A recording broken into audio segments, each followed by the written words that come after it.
Bill Riggins was a happy man. He had one more week to work, then he would be retired. At supper on Friday night he told Sarah, his wife, that the 45 years had actually went pretty fast. He also told her the meat was a little overdone. He was always complaining about her cooking. She didn't say anything but knew he would soon be talking different. She saw him itch his breast and smiled to herself. After supper he went to sit in his recliner. Sarah knew he would be taking his usual 1-hour nap. As she did dishes she thought about the hormones she had been feeding him for the past 5 months. The other night she noticed his areolas had grown bigger and his breasts were budding. She smiled to herself that after all these years she would finally take control. When she finished dishes she went and got the surprise for Bill. She gently lifted his head and slid the black bag over his head. She closed the clamp at the top of the bag and secured it with the padlock that had come with it. She sat and watched the news as she also watched for him to wake up. She saw him wake up. He reached for the bag on his head. She saw him feel the padlock and shake his head. "You aren't going to get it off by yourself. It is locked on and stays locked on until you agree to some changes around here. When you agree to the changes it will come off, until then you are wearing it. Do you understand?" She heard a muffled what sounded like a yes. She didn't hear any more, so she sat quietly watching the television. She saw her husband get up and knew he was headed for the bathroom. He walked directly into the wall and fell down. She got up and went and took his arm and guided him to the bathroom. As he sat on the toilet she said, "If you stick your tongue out you'll feel a small hole. I will feed you through a straw until you agree to my terms. I have a long time that I can wait. I don't think you will be able to go to work wearing the bag, so you have until Sunday night to decide if you want to live by my terms." She figured she would wait until he asked before she told him her terms. She knew he wouldn't give in easily, but she knew he would give in. Bill sat on the toilet wondering what was going on. He wondered what Sarah was talking about when she said changes were going to be made. He went to work and put food on the table. What more could she want? He had no clue as to what she was talking about. She helped him find his way back to his recliner. He sat there and could hear the television but couldn't see it. He didn't say anything. He sat thinking of how he was going to get this damn bag off his head. He thought when it was off his head he was going to raise the roof, that was for sure. At bedtime Sarah led him to the bedroom. She told him he could get undressed. He got his shirt and pants off along with his shoes and socks. He heard Sarah tell him to get his underwear off and she would help him into his bedclothes. He got his underwear off and she told him to lift first his right foot and then his left foot. He felt her pull something that felt different up his legs. He could feel an uneven edge on whatever she had pulled up his legs. He felt with his hand and it felt like whatever it was made of nylon. Then his fingers felt the lace. He knew he had women's panties on. She told him to hold his arms out. He did, and she slid something up them and pulled it over his head. When it dropped he knew he was wearing a nightgown. "I hope you sleep well in your new nightwear. You will be wearing this kind of clothing every night from now on. Sleep tight and I'll see you in the morning." He lay down in the bed and was soon asleep. He awoke the next morning and wondered why he couldn't see. Then he remembered the night before and wondered if she was going to take the bag off this morning. He got up and sat on the edge of the bed. He thought he could find the bathroom even if he couldn't see. He started to head for the bathroom. He stubbed his toe when he went to leave the bedroom. He finally made it into the bathroom and by feel found the toilet. "I see you found the toilet all right. I'll help you get to the dining table for breakfast. You'll have to wait while I fix it. You know how bad a cook I am. I sure hope I can make something you can draw up a straw or you are going to get really hungry. She led him to a dining room chair and when he was sitting started to make him some breakfast. She gave him a glass with orange juice in it plus his daily hormones added. She smiled as he drank it through the straw. Then he fed him some watery cooked cereal. He had to draw a lot harder to get it up the straw. When he finished, she asked him if he wanted to get dressed. He didn't answer her, so she left him sitting there. He sat there occasionally hearing noise but not knowing what it was. He was getting impatient and wanted to do something, but not being able to see made it impossible to do anything. After what seemed like an eternity, Sarah handed him a glass she said was lunch. He eagerly drank it, again through a straw. She gave him another large glass and that he thought was water and he drank that all down too. He soon had to go to the bathroom. He called Sarah to help him. When he was done, she led him back to his chair. He was going crazy just sitting there. Finally, he decided to ask what she had in mind. Well, all the years we have been married you always found fault with anything I've done. I haven't made a meal that you haven't found something to complain about. You say something every time you see something wrong, like a little smudge on a window or some dust on something. Well, I have decided that you can take care of things from now on. You can do all of the housework, cooking and laundry. You also can do all of the grocery shopping as you always complain about how much I am spending on groceries. You will be dressed for the work you will be doing. Are you ready to get started? He was going to tell her to forget it, but decided that anything would be worth getting the bag off of his head. Then he could do something about her attitude. He agreed to let her take the bag off his head. She told him she would first help him get dressed. She led him to the bedroom. She helped him get his nightgown off. Then he felt her do something and felt a weight on his chest. Somehow he knew she had attached breast forms to his chest. Then she had him stand and lift his feet one at a time. He felt her pulling something tight up his body. He started to have trouble getting his breath as she tightened the laces on the corset. Finally she was done tightening them and he knew he could never get it off by himself. Then she slid a bra up his arms and fastened it in back. He felt her do something but didn't know what she had done. He asked her what she was doing. I just locked your corset on. That way I know you won't be tempted to try to get it off.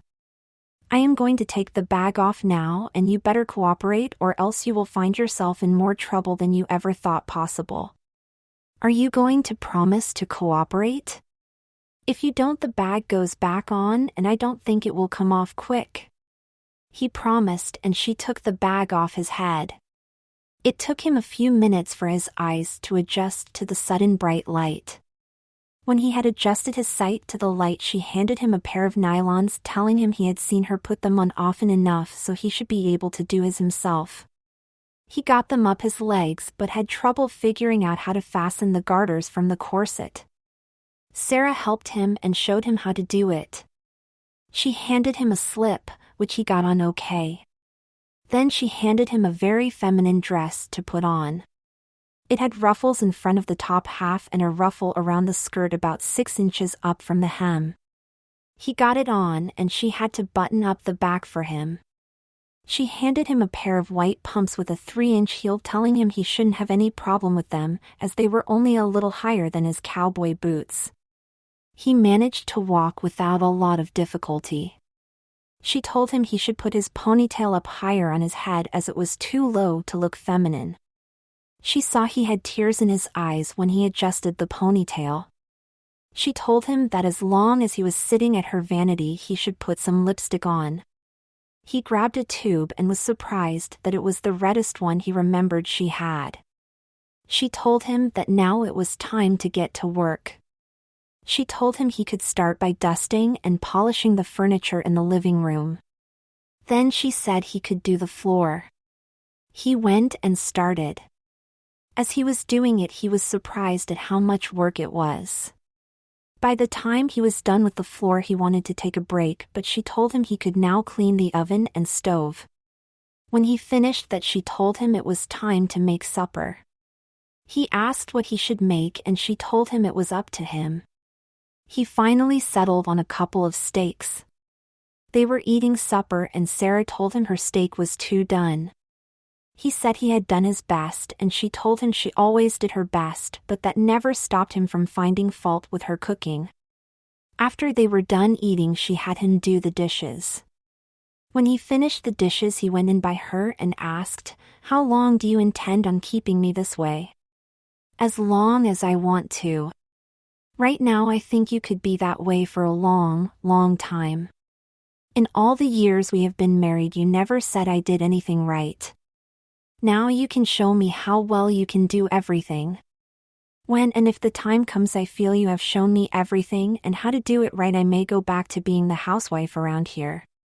In the meantime you can be the housewife and do the showing." Doesn't that sound like fun? No, it doesn't. I want you to think about what you are doing. I am your husband and I think I deserve more respect than this. I am glad you said that. When it comes to respect, did you ever show me respect for what I did around here? No, you didn't. You don't think a husband has to respect his wife, but his wife should respect her husband. Well, I am telling you, it is a two-way street. He was aghast that she was talking to him this way. He was uncomfortable in the corset, but decided he could tough it out until she came to her senses. And he felt silly sitting there in a dress, but there was little he could do about it. At bedtime he cursed how the corset didn't allow his body to bend like it should. Sarah handed him a very feminine nightgown to wear. He got it on, and when he was lying in bed he wondered what tomorrow would bring. He had a feeling that she was not going to let him out of dresses soon. He wondered if she was thinking of sending him to work in a dress.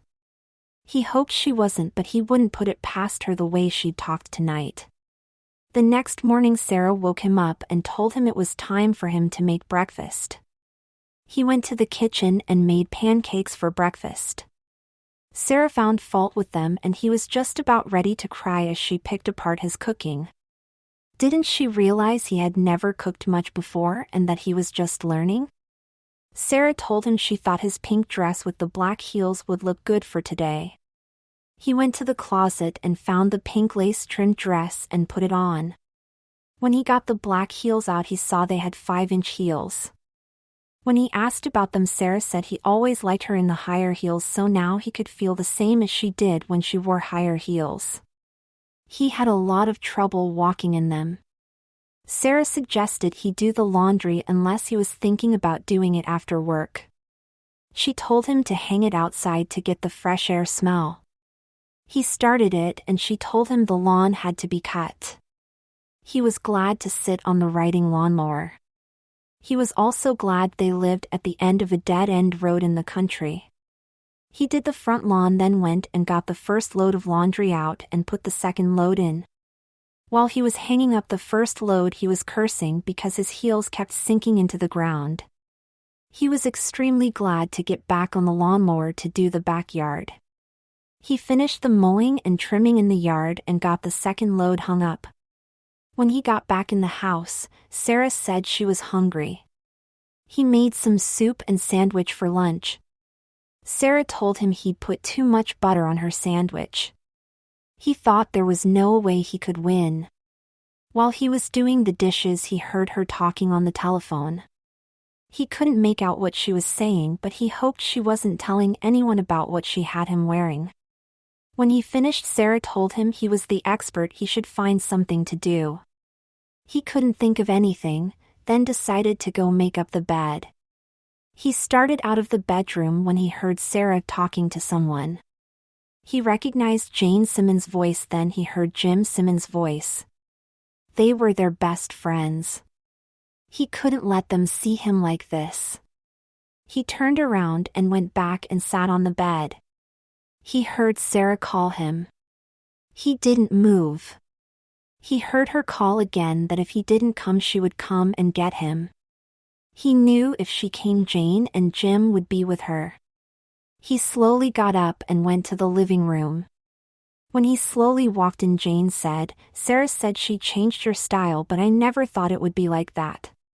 Welcome to the world of the housewife." Jim said, "That is a pretty dress. Did you pick it out all by yourself?" They were all laughing except Bill. He wanted to sink through the floor. He wondered how Sarah could subject him to this humiliation. Jim asked him if he wanted to go outside to talk so the women could talk, or did he want to join in their women's chat. Bill said he would like to go out and talk. Outside, Jim said, "Sarah told us she had enough of your constant finding blame with everything she did. She said she took control of you and she was going to see you got a taste of your own medicine. I know, and she is doing a good job of it. I never thought she would do something like this to me. I hate to say this, but you asked for it. I am going to tell you as a friend that you did constantly pick on her. Jane and I talked about it more than once. We got the feeling you didn't appreciate anything she did. She is a very nice person, but you never told her that, did you? You took her for granted and kept cutting her down. Now she has the upper hand and she is going to see that you see what she has had to put up with." Bill could see what he was saying. He wished he could change things, but he didn't know how he could convince her that he was a changed man. He was sorry for having given her so much grief. He had never thought about how he had treated her until now. He knew Jim was talking to him as a friend, and that he was telling the truth. The men went back in the house and Sarah told him that Jane and Jim were staying for supper. Bill worried about what to make. He decided to make chicken on the grill. He peeled potatoes and got the whole kernel corn ready to heat, then started the grill. He was happy as he swabbed the barbecue sauce on the chicken quarters. He got the table set and soon the meal was ready. They were eating, and Jim said the chicken was delicious. Bill thanked him. Then Sarah said the potatoes were overcooked. He knew she was right. He had intended to mash them and now he wished he had. Jane told him he could cook for her anytime, and he smiled at her. After supper, Jim visited with him as he did the dishes. Jim told him he would support him no matter what. Jim asked what it felt like to wear a dress. Bill said it wasn't bad in a way, but it was humiliating for a man to be made to wear a dress. Jim told him he hoped Bill would do his best to please Sarah, that then maybe she would relent and let him wear men's clothes again. Bill felt good about what Jim was saying. It meant a lot to him to have at least one person supporting him. Jim and Jane left and Bill talked to Sarah. He said, "Jim and I had a very interesting talk outside today. I honestly never thought about all that I was saying to you. I'm sorry I hurt you. It is inexcusable on my part for what I did. I just want you to know I am going to try to change. You are going to change all right. You are going to experience all that I have put up with for the last 37 years. The first 2 years we were married you were kind and considerate, then you changed into someone I didn't know or want to know. It is partly my fault because I never did anything about it until now. But you have snapped my buttons for the last time. I am sorry that this is the only way I can see to get you to change. Maybe if you really try to get into it I'll relent, but I am not promising anything right now." She helped him out of his clothes and put the bag on his head so he could take a shower. He felt good in the shower because the corset was off. After the shower, Sarah relaced the corset to what felt tighter than before. She removed the bag from his head. He was relieved to get the bag off his head. He didn't like feeling totally dependent on Sarah for everything. When they went to bed, he grabbed a different nightgown and put it on. He got in bed and kissed Sarah good night. She was surprised as he seldom kissed her good night. She wondered what was going through his mind. He lay there and wondered what she was going to have him wear for work tomorrow. The next morning she told him he could wear his men's shirt and pants, but the rest was to be women's clothes. He got dressed, and when he walked into the dining area, Sarah laughed. She pointed out that his nipples were showing, poking his shirt out. She told him a bra would probably eliminate that. He went back to the bedroom, and when he looked in the mirror he saw she was right, and saw that when he had a bra on the nipples no longer showed. He felt better then. After he left for work, Sarah relaxed and wondered what next to do. She decided to go visit Verna Smith, who she hadn't had a good gabfest with for a long time. Bill arrived at work and immediately noticed he couldn't make the moves he usually did because of the tight corset. He managed to do his job and no one seemed to notice anything different about him. By the end of the day he was aching in places he didn't know he had, but was happy the day was over. On the way out the door, Tom, his helper, yelled to him, "Only 4 more days." He smiled and waved to him. When he got home, the first thing he did was grab a beer out of the refrigerator. Sarah told him before he drank his beer he should go get dressed. She said she laid a dress on the bed for him to wear. He set his beer down on the counter and went to change. When he got into the bedroom he saw the white slip and dress lying on the bed. He got them on and put the white heels that were lying on the floor on. He was thankful they were lower heels than the black ones he had to wear yesterday. He looked in the mirror and saw that the top of the dress was elastic and fit tightly on his chest. Yellow wasn't one of his favorite colors, but this dress certainly made him look different. It was a sundress with ruffled straps going up over his shoulders. He went and grabbed his beer, but Sarah told him he forgot to put his lipstick on. She told him to always wear lipstick when he was wearing a dress.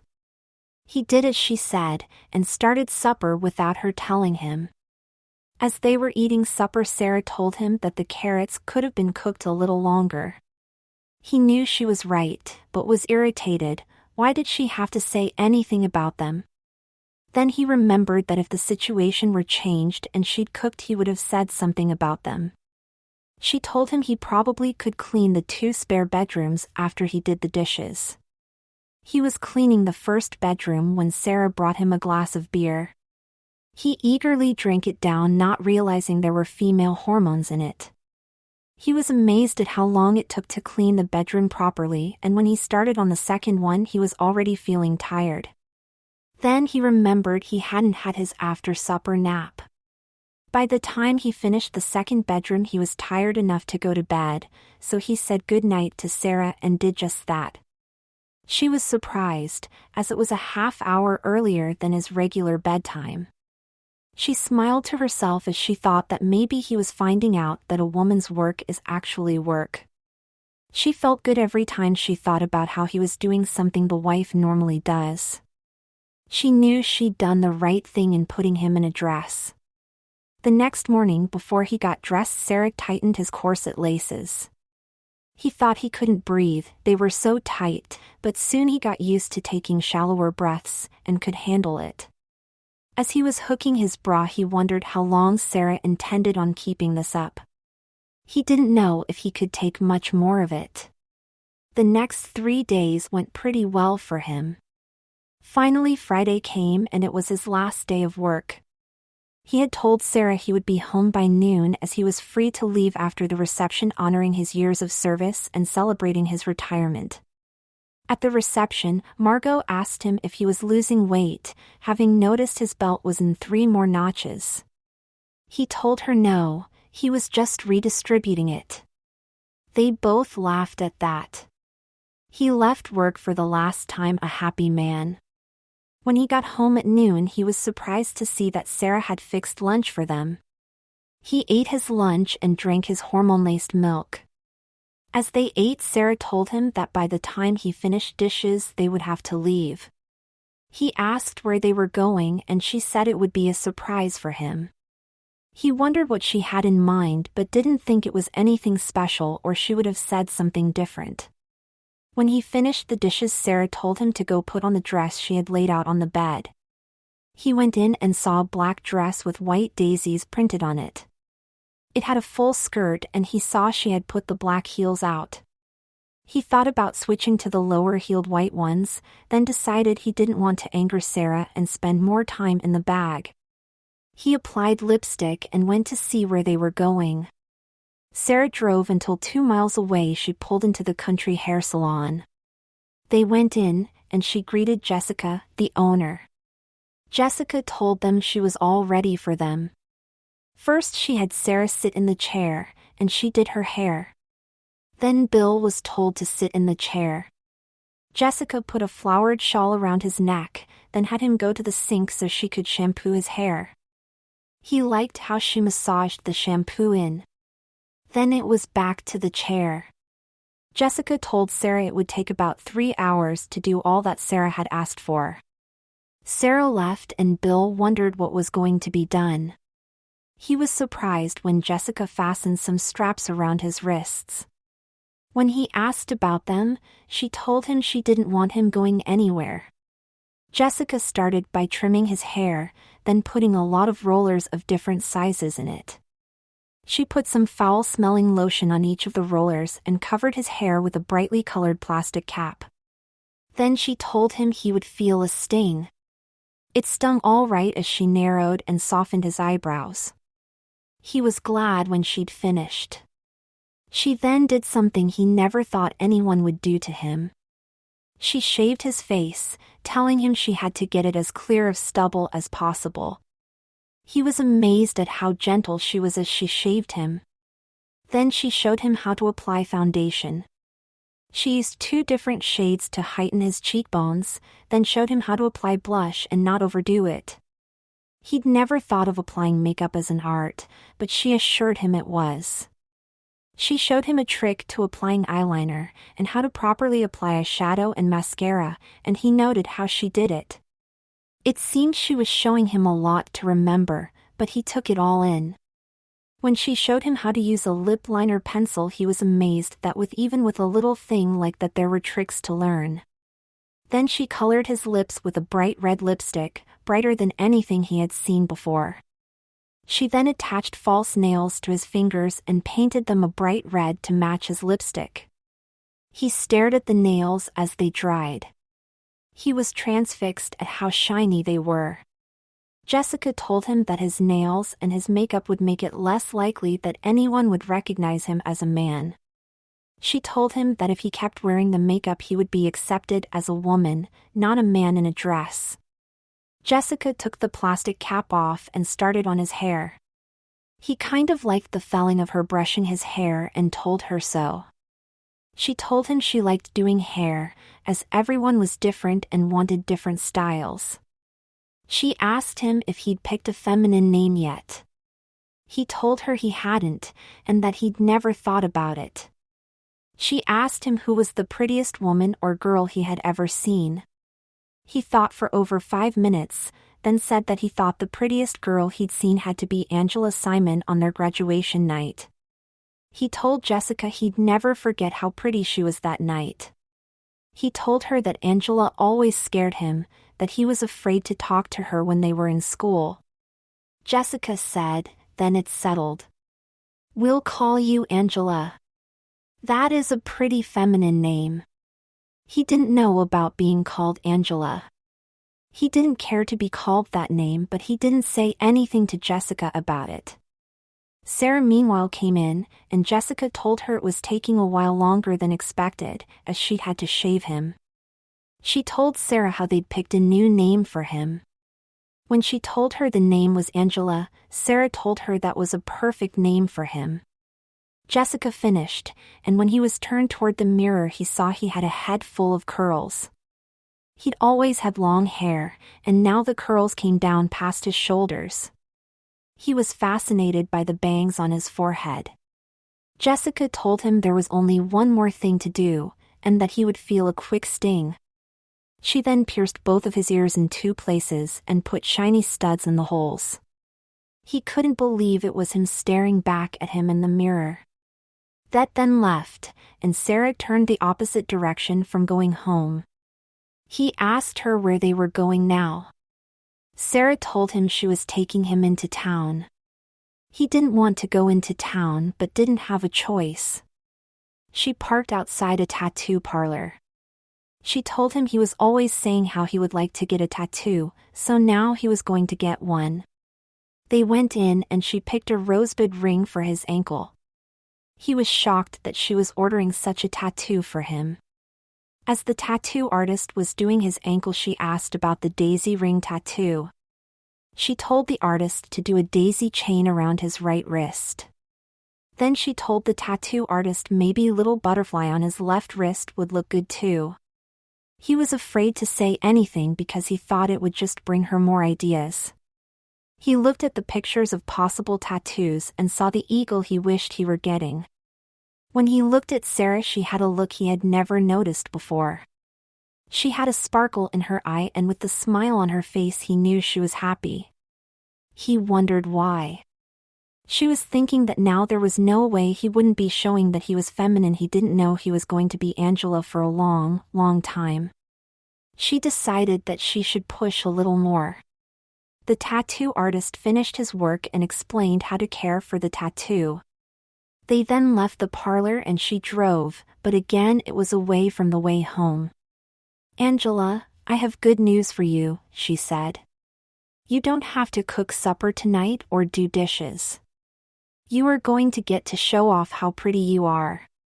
We are going to eat out. We'll get a fish dinner at Taylor's bar." He didn't want to go to Taylor's, as that was where he usually went before. She parked the car and handed him a purse, telling him his new wallet was in it. When they walked in, Judy Taylor greeted them saying, "Hello, Sarah. This must be Angela." "Hello, Angela." Sarah asked how she knew it was Angela. Judy said, "I think everyone in town knew 5 minutes after he left Jessica's." Jessica told Henrietta Strong about how he had his looks changed, and you know Henrietta, she can get a story out faster than the news services. They ordered, and when Judy brought their food, she told Angela how sweet he looked. He blushed deeper than the blush on his face but thanked her for the compliment. Sarah had to remind him that women took small bites of their food. It seemed to him he could do nothing right. They finished eating and headed home, where Sarah got him a hormone-laced glass of beer. Then they were sitting and watching television, though he wasn't concentrating on the program. Instead, he was wondering what else Sarah could do to him. During a commercial, Sarah asked, "Well, tell me how you like being more feminine?" "It's nothing like I've ever experienced before. I kind of enjoyed the beauty parlor, except the eyebrow tweezing. And I was surprised how Judy Taylor treated me. I expected her to tease me or taunt me some. I'll tell you the truth, and that is, there is a different feeling wearing a dress. I can't describe it, but sometimes I like the feel of it. Other times I hate that I am wearing a dress. What I would like to know is how long you intend on keeping me in dresses." "I really don't know. You spent years complaining about everything I did, so you are going to have to wait until I forget all those remarks you made to me. I would hope to forget them soon, but I don't think it's going to happen. Besides, I think you look cute in your dresses and heels." She saw him blush and knew he was worried about how long he was going to be wearing dresses, not about all he was going to have to do.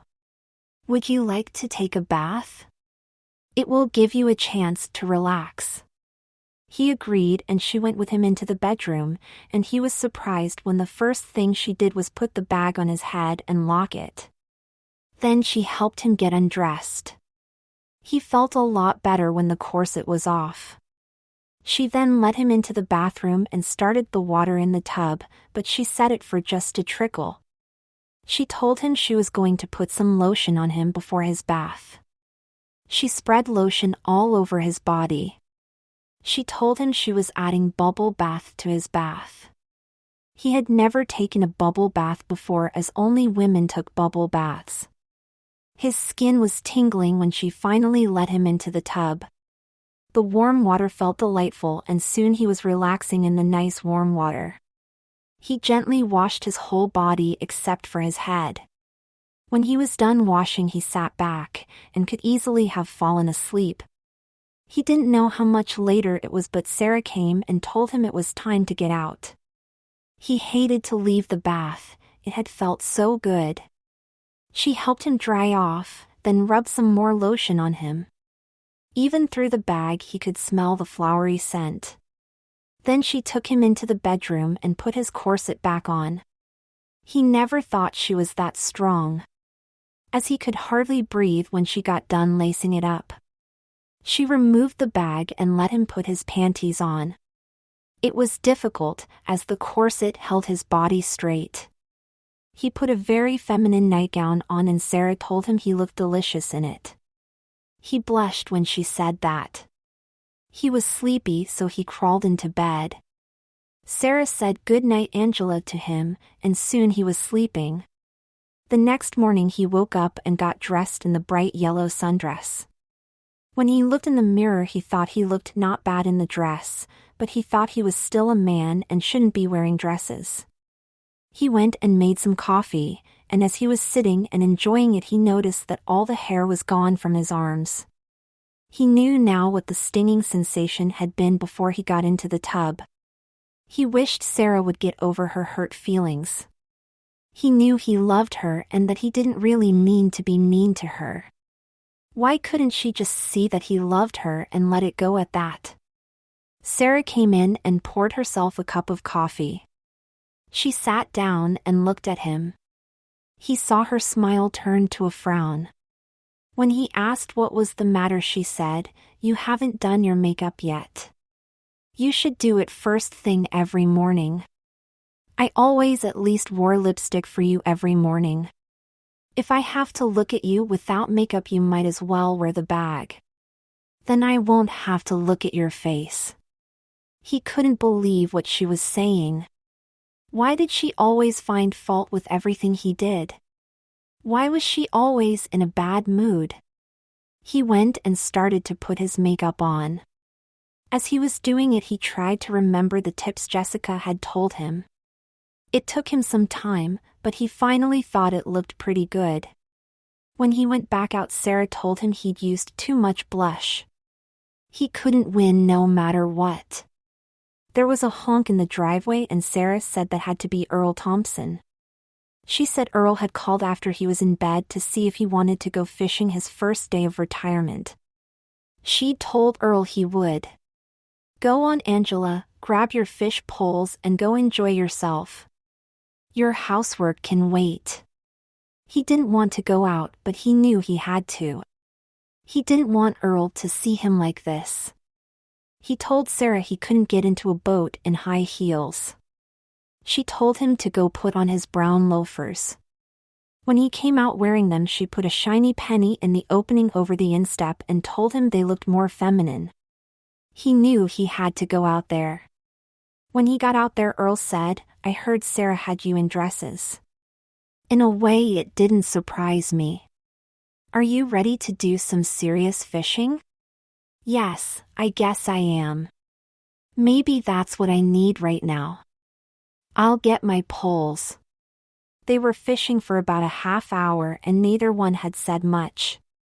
Finally, Earl broke the silence, saying, "How did Sarah get you in dresses?" He explained about the bag over his head and how he felt when it was on.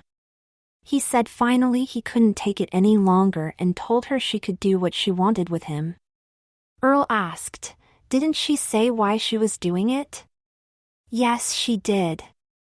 She said I have always found too much fault with whatever she did. I never thought about that, and I never expected her to do something like this to me. Well, we have been friends since childhood, and I will tell you something. You did treat her rather nasty a lot. I was going to say something to you about that before, but I figured I would keep my nose out of it. Now I wish you had said something about it. Maybe I wouldn't be in the position I'm in now. I just hope she gets over it soon. Don't count on it. I know a woman who was in second grade with Sarah and they got into an argument and the girl slapped Sarah's face. Sarah hasn't talked to her since. The woman says hi to her when she sees her, but Sarah just walks on by without acknowledging her. I know because that woman is my sister-in-law. She wants to be friends with Sarah, but Sarah isn't going to have any of that. I never knew that. I never knew Sarah could hold a grudge that long. She has never said anything to me about your sister-in-law. Well, what I am saying is don't think she is going to change her mind real fast. I like Sarah, but I know she is stubborn and holds grudges for a long time. I wish I could change things, but I have no idea what to do. I'm sure if I could do things over, I would do things differently. I love Sarah, but this is not how I thought my retirement would be. Well, it could be worse. She could give up on you and divorce you. The fact that she isn't, I think, shows she still has feelings for you.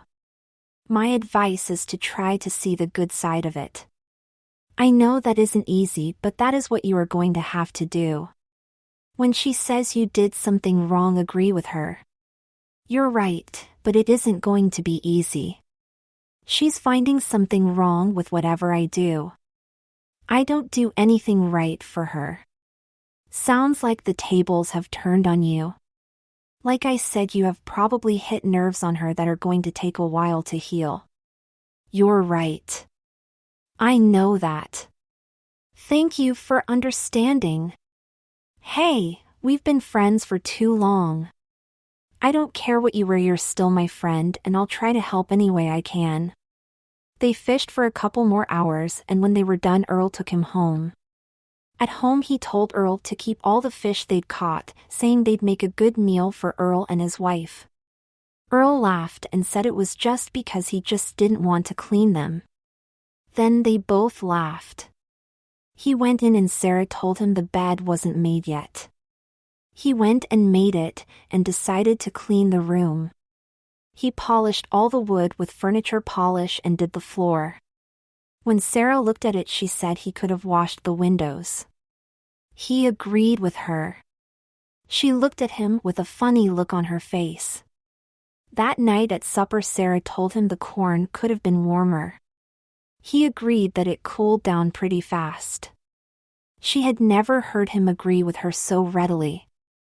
That night at bedtime, he complained that his bra was too tight.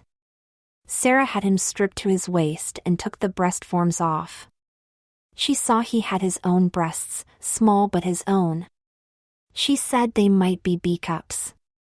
He looked and asked how that could be. It could be from the hormones I have been feeding you for the last 6 months. You always said I never plan ahead. Now you know I can plan ahead. I have been planning what I did to you for almost a year. You were so busy complaining about everything I did that you never saw it coming. You're right. I never saw anything coming. I guess you showed me you can plan ahead and do whatever you want. He put a nightgown on and kissed her good night, saying, "Despite everything, I still love you." Good night. She didn't know what to say to him. He was surprising her all the time. She expected him to rebel more, and she just couldn't place how he was acting. She never thought he would react like that. The next morning he made oatmeal for both of them, and she didn't find anything wrong with it. He felt pretty good about that. She didn't say anything about his makeup either, or anything negative. Maybe she was changing. He told her he was going to wash all the windows, but it was dangerous to climb a ladder in heels. She let him put on his penny loafers to do the outside windows. When he was done, they were so clean it seemed as if there were no glass there. Sarah told him he'd done a good job on the windows. She said they could go to Taylor's for their Sunday roast chicken with dressing special. She told him to get his heels on so they could go.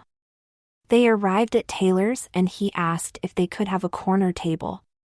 Judy Taylor escorted them to a corner table, and they ordered the roast chicken with dressing. While they were waiting for their food, Sarah had to visit the ladies' room. Judy Taylor came over by him and told him she was sorry Sarah had him in dresses. She said she knew Sarah could be stubborn sometimes. She wished him good luck and hoped he could return to normal soon. Their food arrived, and while they were eating, Angela said, "You know, I have been doing a lot of thinking. I guess I can see why you put me in dresses. I love you, but I know it is in a different way than you love me. I heard a story yesterday. It's about a little girl in 2nd grade. She gets into an argument with another girl. The girl slaps her. She stops recognizing that the girl exists. She ignores the girl when the girl speaks to her. She grows up and still doesn't talk to the girl. She gets old enough to realize a young girl in 2nd grade isn't old enough to know what she's doing, but she still doesn't talk to the girl. You know, that woman never grew up in some ways from the 2nd grade.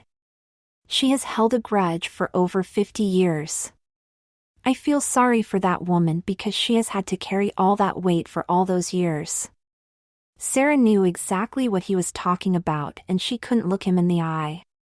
She got tears in her eyes and had to wipe them with her napkin. She knew he was right.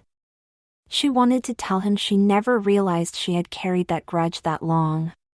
Angela saw her sorrow and said, "I'm sorry. I didn't mean to hurt your feelings. I just wanted to tell you a story. I guess I should have kept my mouth shut." "No, you told a good story. It made me think. You're right, that woman never grew up. Maybe she has to make some changes in her life." He felt better, hearing her say that. He felt he had a chance to get out of dresses possibly soon. All he had to do is wait for the right time. He hoped it would come soon. He had thought his retirement would be completely different from this, that was for sure. He was surprised that she was quiet all the way home, and once home she said she was going to take a nap. This was very unusual for her, as she never napped in the afternoon. He sat and watched a game on television. That night she was exceptionally quiet. He knew that wasn't like her. Something must be bothering her. He kissed her good night and slept fine. The next morning she was still quiet until late morning, when she told him she was going into town and would probably eat lunch there. She left and he made himself a sandwich for lunch. Sarah headed into town and parked in front of the drugstore. She went in and was looking at perfume when Stella Newsom asked if she could help her. She said she was looking for a floral-scented perfume. Stella told her they had 3 different ones she might be interested in. She sprayed some of each on Sarah's arm. Sarah picked the second one to buy. Then Sarah said, "I am sorry how I treated you all these years. I never thought about it until yesterday. It was childish of me to hold a grudge that long. I am glad you're over it. It has bothered me for years. I don't even remember what we were arguing about, but your ignoring me all these years has really bothered me. I tried to think of what I could do, but you were not talking to me, so I couldn't think of anything. It's my lunchtime. Would you like to join me for lunch? Maybe we can make up for some lost time?" "Yes, I'd be glad to. We have too many years to catch up on right away, but I'm sure we can get a good start." They went for lunch to the local diner, which featured a special plate lunch. They were talking when Stella said, "I heard about what you did to Bill. He comes into the drugstore, and I've waited on him many times. I always thought he was a very nice person. Do you care to tell me what happened?" "Well, he always found fault with everything I did, so I thought it was time for him to show me how to do things right. I needed some way to control him, and that was the only way I could think of. I guess you really are controlling him that way. Did you ever say anything to him about how he treated you before you did that?" "No. I figured it wouldn't do any good. I am surprised he hasn't rebelled over it. He hasn't even asked about getting back into men's clothes. I know he loves you. He has bought many gifts that I assume were for you. Have you ever thought about the good qualities he has? Like, he has never impressed me that he was ever unfaithful to you. And has he ever denied you anything you wanted really bad? Sarah said she hadn't thought about that type of things. Then the subject changed to mutual acquaintances and the latest gossip. The time went fast and they had to part. On the way home, Sarah did some deep thinking. When she got home, Angela was cleaning the refrigerator. She waited until Angela was done, then asked him to sit down so she could talk to him. I got you a gift, because of how you are doing, handling all of the changes I've made. I just want you to know I appreciate how you've accepted the changes. She handed him a box, and when he opened it he saw the perfume in it. His first thought was to scream that he didn't want it, then he decided that he didn't want to anger her, so he said a quiet thank you. She got up and went to the cupboard and returned, handing him a bottle of pills. These are the hormones I have been feeding you for probably close to the last 7 months. You can have them. If you stop taking them, I think you will stay the way you or maybe go back a bit. If you continue to take them, I think you'll soon be in a C-cup bra. I'll leave it up to you. He took the bottle and really didn't know what he would do with them. He sat in silence, wondering what she was thinking of now. He was afraid to ask. She seemed to be changing her mind about him, but she wasn't really making a move to let him change back.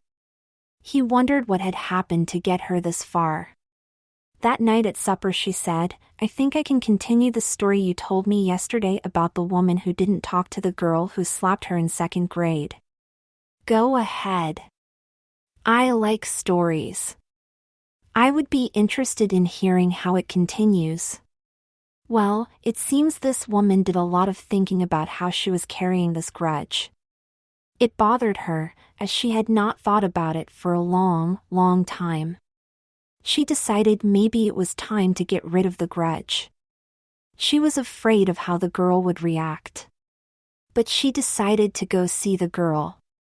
She went to where the girl worked, and guess what? She talked to the girl. They ended up going for lunch and talking about old times. They became friends again.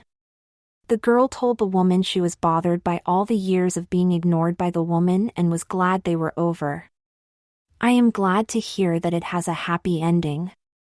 It tells me that the woman can still grow into a mature person. Hopefully that woman can keep growing more and more mature.